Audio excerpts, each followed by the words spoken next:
this is the moment. This is the moment to come together as a nation, to keep faith in each other.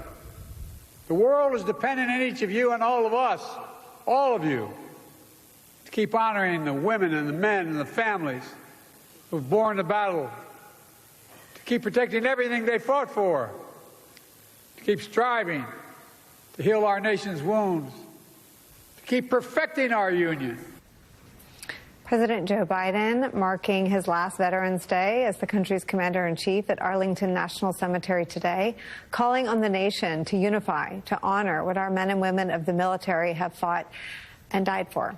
The president also used his remarks to tell the members of the military that it has been, quote, the greatest honor of his life to lead, serve, and defend them. Joining our conversation, Paul Rieckhoff, host of the Independent Americans podcast, founder and CEO of Independent Veterans of America, which just celebrated 11 IVA-endorsed candidates winning in 5 different states.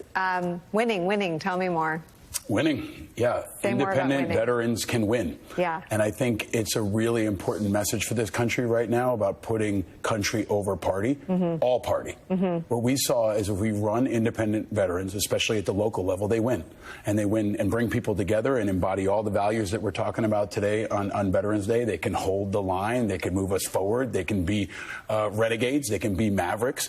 And Dan Osborne in Nebraska maybe is the most noteworthy one. He almost won and beat Deb Fisher, but his campaign is kind of a playbook and a reflection. I think the Democrats are doing a lot of soul searching, looking within their party, and they're not looking enough at Dan Osborne.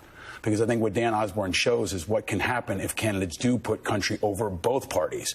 And I think that's the other message for me is the Democratic Party has failed America. And if you're putting all your eggs in that basket, we're going to fail again. We need new solutions. And if I were a Democrat, I'd be talking about burning it all down and finding new solutions that can move forward our agenda. And I think that's really America's agenda that has to be bigger than parties. And this is a time for a total reset. And these independent candidates are showing what's possible. Well, I'd love for them to come sit around this table, and I'd love to hear how they broke through, right, with the voters. What is your sense of what that looks like? I think it has to do with candor. And really showing that you can transition from the military directly into politics without compromising. Dan Osborne attacked both parties. Dan Osborne attacked corporations. He fought for working people. He looked different. He sounded different when he showed up at a campaign event. He had a baseball cap on and a sweatshirt, right? He was rough around the edges. And his heart kind of came through, and it didn't feel like he was checking with consultants every time he said something. And I think that's what resonates about Trump. You know, people feel like authenticity and toughness. I think there is a gender dynamic here. There is a race dynamic here that cannot be denied. And I think the Democrats are often hopeful about how misogynistic and racist they don't want this country to be, but it is still a misogynistic and racist place, a transphobic place.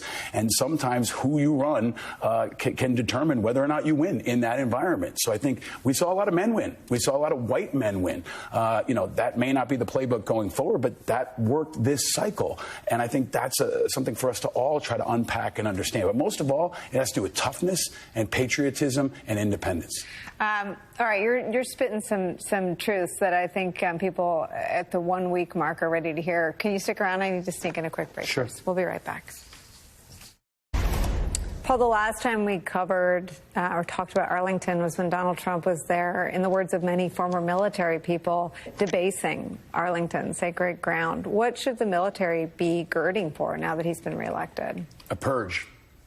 He's made it clear. He's going to clear people out that don't fall in line with his views. Somebody like C.Q. Brown, who's been, I think, a brilliant chairman of the Joint Chiefs, he's gone. Like anybody thinking he's going to keep C.Q. Brown, you're smoking something. C.Q. Brown's gone.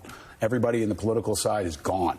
He's going to clean them all out, and we're going to have to really depend on, we're going to go pretty far down. You're not even talking about flag grade officers anymore. You're going to be talking about, battalion commanders and brigade commanders and company commanders, young people, young men and women who signed up to uphold our values. They're going to have to hold the line again, especially around our national security and defense, because it's not just going to be Trump. It's going to be his political appointees who asked him to do crazy crap, right? And they're going to have to hold that line and put country over party. This is when the true fabric of our nation is going to be defended maybe most urgently by our military. Somebody said to me once, if America was a religion, veterans would be the clergy.